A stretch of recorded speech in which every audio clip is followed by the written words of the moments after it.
So let's keep things moving along here on Climate Talk Radio. I am your host, Nancy Skinner, and this is Climate Talk Radio, where we ain't denying nothing.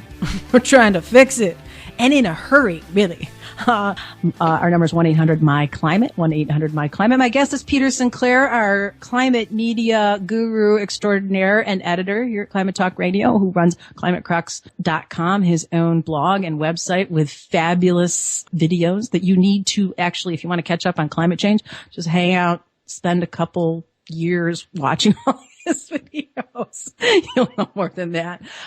Hey, last time, Peter, we were talking about some of the really, really bad reporting that goes on with meteorologists. I'm just calling them weathercasters because that's what the society calls them, weathercasters. We talked about the fact that they don't actually, many of them have no BS in atmospheric sciences whatsoever. They just know how to read scripts, and people don't understand that, right? Outside of a very few glowing exceptions, like my friend Jeff Masters at the Weather Channel, who's a PhD and an absolute climate wizard guru, former hurricane hunter, what you see at most local stations is basically someone who's been hired because they look good and they talk good. And they probably have a degree in broadcasting with maybe a minor in meteorology if they're lucky. And they can talk about, what the clouds are doing over the next few days, but they're by no means qualified to talk about climate science, which is a vast, vast area of study. And so, in their defense, many of them work for station owners who tend to be on the very conservative side of things and don't want to hear about hot political issues like climate change in their regular broadcasts. Again, back to the gravity theory. It's these extreme events are happening all the time. Where we talk about record breaking this, extraordinary this. Pete was going on about biblical flooding. You hear that even on the evening news with Brian Williams at the end of his newscast. 9 inches of rain and cars, underwater, nor'easter, a strange nor'easter, and that's it. There's no context put into that. So we talked about that. Speaking of the Weather Channel and a very attractive weathercaster, and I don't know if she is a meteorologist, probably is, you would think, I don't know, on the Weather Channel, because they've sort of changed their tune a lot recently. There was a reporter, and she was talking about the October heat wave. I'm going to say this wins the award for the dumbest weathercaster statement of the week.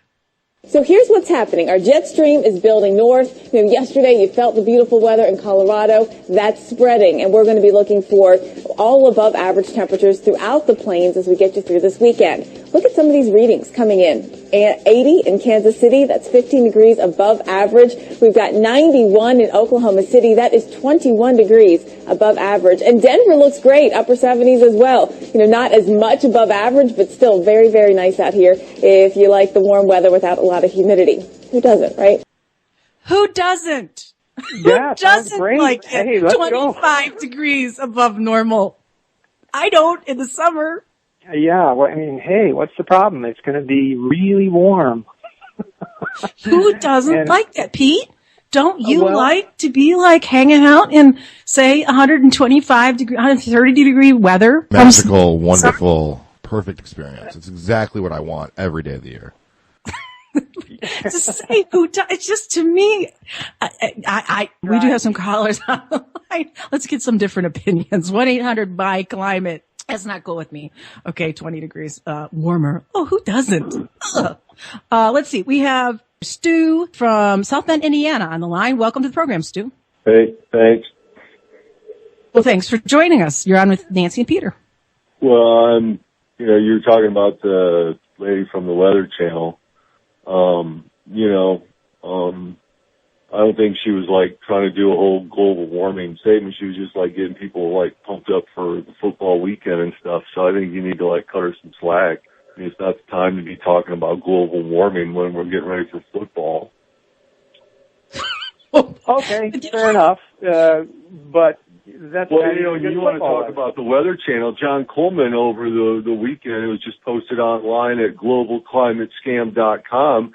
He says that that's all just a joke, and John Coleman, he co-founded the Weather Channel. So I mean, if anybody was going to benefit from the world being this overheated apocalypse, I mean, he'd be the guy that would make a ton of money talking about stuff like that, and he says it's all a scam. So there, yeah. Peter? Well, John Coleman is well known for being completely out of step with the mainstream science. He's not a climate scientist. He's never published any papers. Edison was out of step. Stu, let him finish. Henry Ford was out of step. He did pretty good. Let's let Peter finish about John Coleman, because I hear this all the time. Hey, are you going to let me talk or what? I mean, you're sitting here. I absolutely am, because that's how I operate. But let's let Peter finish the John Coleman myth, because we hear it all the time. So let other people experience the truth. I'm happy for you. I'm really glad that you pay attention and you listen and stuff. But there have been people throughout history that have all been out of step with what the norm was. If Martin Luther King hadn't been out of step, we'd still have Jim Crow laws and stuff. Well, okay, on that note. That's certainly all for Martin Luther King.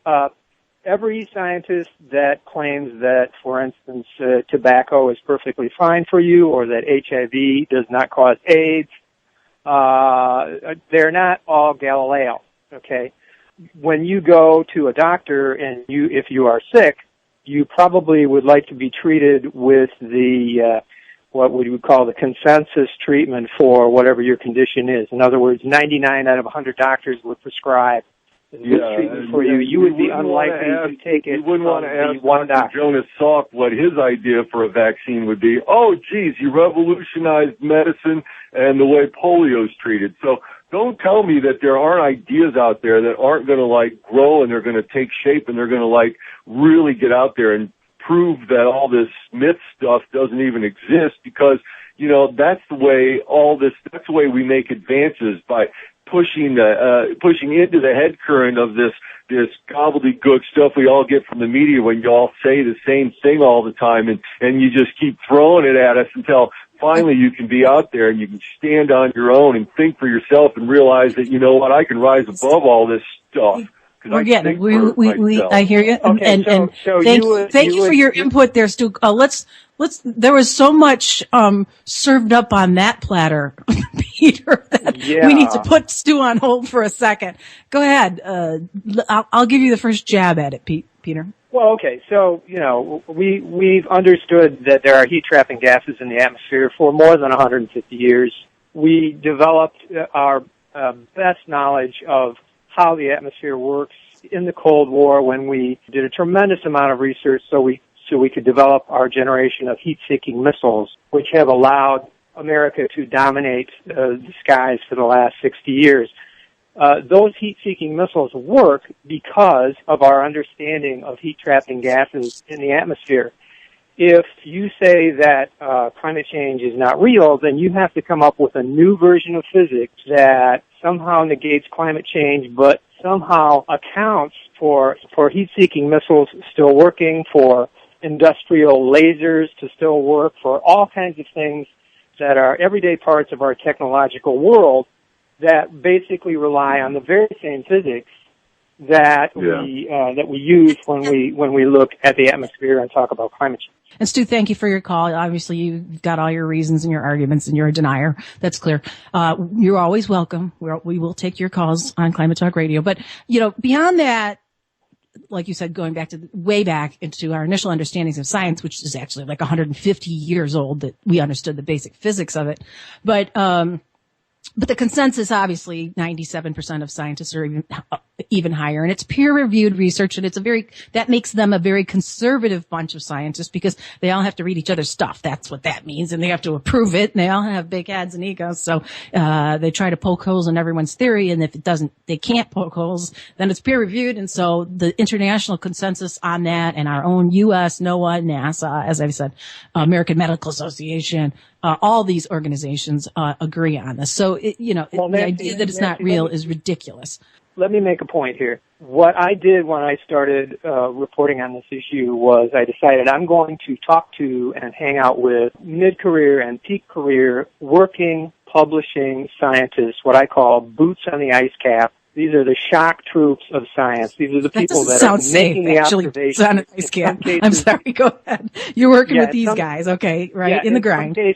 In some cases, risking their lives to make these observations, and they've been doing so for many, many years, and I get the actual first-person account, not from armchair ideologues like John Coleman, but from actual working, publishing scientists who are making the observations now. That's where you get your best information, not from John Coleman and not from Fox News. Right. Well, I watched Chasing Ice, a documentary. I think you worked with Dr. Jason Box, who will be contributing to our show. Very, very renowned, and he's also an Emmy nominated. This Chasing Ice project was Emmy nominated. So, and you were in Greenland, where you can actually see these huge crevasses and these ice sheets collapsing before your very eyes. Right, and we know, for instance, from satellite observations of Greenland, that the loss of ice in Greenland has doubled over the last 5 years, and we expect that rate to continue to accelerate over coming decades. And the same thing with Antarctica.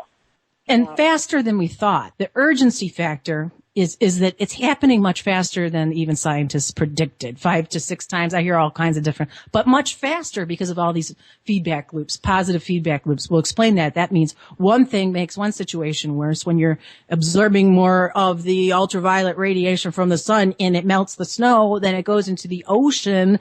So therefore it's not reflecting, it's the ocean absorbs more and the ice is gone, so it doesn't reflect. So it speeds it all up. It's not linear. It's kind of exponential. Yeah, it is without a doubt speeding up. But I guess the main point is that you want to talk to the guys who are making the observations on the ground. These are observed data. This is not a model. It's not a theory. This is stuff that's actually happening right now. If you go to Greenland, you can see it. But more and more, we're able to see it right in our neighborhoods. In my state of Michigan, we had a tremendous precipitation event, very, very, very unusual, shut down all the freeways, flooded the freeways in Detroit area in late August. And just a few days after that, we had to shut down the water system in Toledo, Ohio, because poisonous algae that would not have been able to live, many of these species could not have lived in the Great Lakes 50 years ago. Now those waters are warm enough that some of these toxic algae can live and thrive there, and they are doing so. So Toledo doesn't have water, big deal. And we couldn't drive in New York. Less than a week after I lost my primary running on climate change, there was biblical flooding, and it's exactly what I talked about. It was sort of like, I don't know, cosmic humor. 1-800-MY-CLIMATE is our number. I know we're going to have to spend a lot of time on this, talking about really what it is, explaining it, talking about the scientific consensus. But I do, Peter, I would say to Stu and to everybody else who will call into the program, and this is something that we'll take up in different episodes, is that regardless, it's just stupid not to be pursuing renewable energy, new technologies. What he said, they'll progress somehow. He's talking about John Coleman and those guys. They'll progress. Progress toward what? It's a fuel that's getting more scarce and more expensive to mine and frack, and you have to go underground and it literally fracture. That's what fracking is, the deep rock bed sediment to get this gas. So that's not progress to me. I mean, every time we've moved from any renewable resource, from wood to coal to natural gas to, every single time we've done that in our history, we've had an economic boom associated with it because it's called innovation and technology and progress. So denying seems to me like you're the Luddites of our day. Well, totally. And, of course, what they advocate is that we stick with the energy technologies that were developed 150 years ago. And I think what a lot of us are saying is, hey, why not join the 21st century like many of our competitors, such as the Germans and even the Chinese, are doing. They're moving faster on this than we are because they see the potential. Of course, and even China, they're going to back engineer this stuff and make a lot more money. But damn it, I want to stick with my Corolla typewriter. I don't care if you've got this wacky thing called a computer by some company, IBM. I'm with Corolla. These typewriters work. We're sticking with them. That's like a position that they take on that stuff. In the next segment, we'll be talking about some of those developments. Michigan State University has produced the first clear glass photovoltaic. That means that skyscrapers can be clear skyscrapers and generate their own electricity, or more than they actually use. What a concept that Stu and others are going to say, forget that. We need the coal. So that's a fascinating discovery. There are so many more, and I'm always going to highlight those as we go along on Climate Talk Radio. The solutions are happening and producing themselves just as quickly as what we're seeing on the ground with the effects of climate change. And so you'll be with me, Peter Sinclair. Thank you for joining us today. And we'll continue to talk about both the problems and the solutions with you and with everybody else. And we're not denying the truth here. I'm Nancy Skinner, and this is Climate Talk Radio.